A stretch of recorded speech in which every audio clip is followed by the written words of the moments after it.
Hello everyone, Chef Rick here and welcome back to the YouTube channel for yet another amazing recipe. And today we're going to be making this super delicious staple mukimo, and ma'am is going to walk you guys through on how to make it. She's on making it, I'm just shooting, editing and doing the voiceover, but she will have a small segment later on in the video. So obviously tutaanza githeri, so maize and beans which have been boiled together.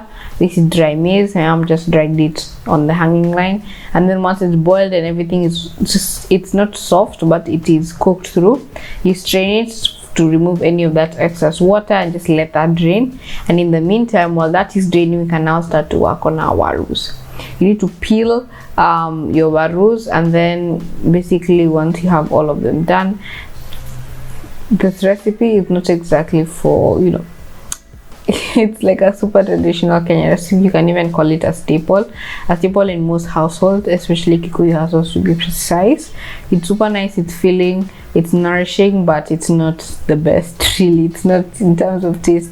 I like it, but most people don't. So you wanna add in some water to your warus, and then just kidogo water. You don't want it to be too much, otherwise your mukimo won't thicken up later on. So just add a considerable amount of water, not too much, not too little, just to cover the potatoes a quarter of the way up. That's basically a gauge that should be easier, and then just let everything boil.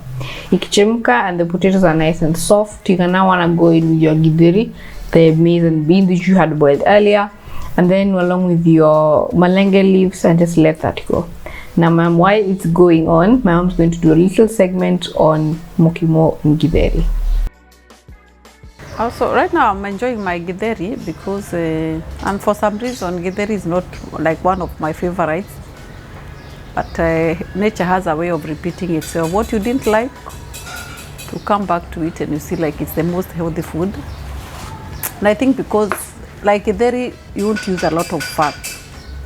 You're making githeri because you boil the beans together with the maize. And I like my githeri where the beans and the maize are boiled together. Don't like that thing of you boiled your maize, you boiled your beans separately and then you join them.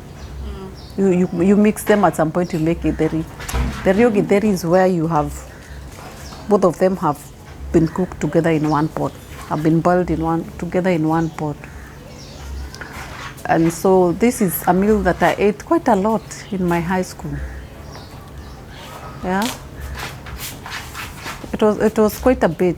It was a bit too much because we had it like on a Monday, the whole day lunch and supper, Tuesday lunch before we could get rice in the evening, to break the same cycle that starts on Wednesday where we had githeri at lunch and githeri for dinner, and even on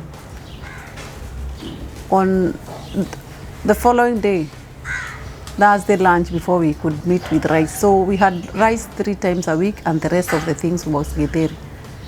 And it's just pure githeri, nothing added, just fried githeri with a lot of soup, and that's it. It's only Fridays where they used to give us cabbages separately and a boiled egg, period. So after my high school, I didn't want to see githeri near me, but look at me. So now, because times have slowed down, and we are waiting to have the elections, there's really nothing much going on. And I've also been telling my boys that I want to invest in future and very healthy grandchildren.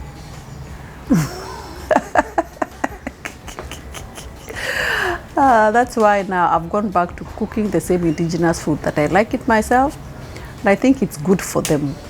So githeri forms the main recipe for mukimo. And I was telling Eric earlier that because of the nature of our work, where I come from around Mount Kenya, and our days are used at work.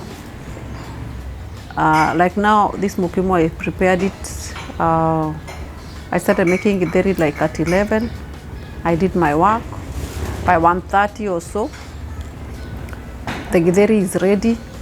So I peel my potatoes and then I leave it to continue to boil.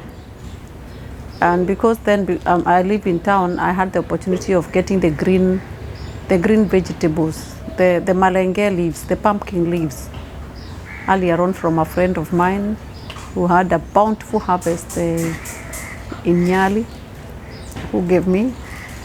Actually, it's Jenny Karanja from our church who gave me. So I came boiled it in advance, and I mashed it. I mashed the pumpkin leaves, and I put it in the, and I kept it, and I preserved it in the fridge. So in the freezer. So that I'd also removed it in advance from the freezer. And so my work has been easy. I've been doing my work at the same time my mukimo is getting ready. So I think my mukimo is in hapa. So thank you for the beautiful segment, Mom. I hope we understood a little bit more about githeri and you got a little bit of an insight, especially if maybe you want to make it for the first time. So ukitoa mukimo yako, when you remove it from the jiko, from the stove, take it off the heat completely and then begin to mash, season with salt, and then continue to pound it. Make sure you hold it still so that it doesn't move around. I just want to pound it until your maize starts to get a little bit softer and your beans mush up. The beans used were not exactly for mukimo, so they didn't exactly ni vizuri, so just serve and enjoy. I really hope you give this recipe a try. I have shared some mukimo and anzo recipe on my channel, so make sure you subscribe for those other recipes.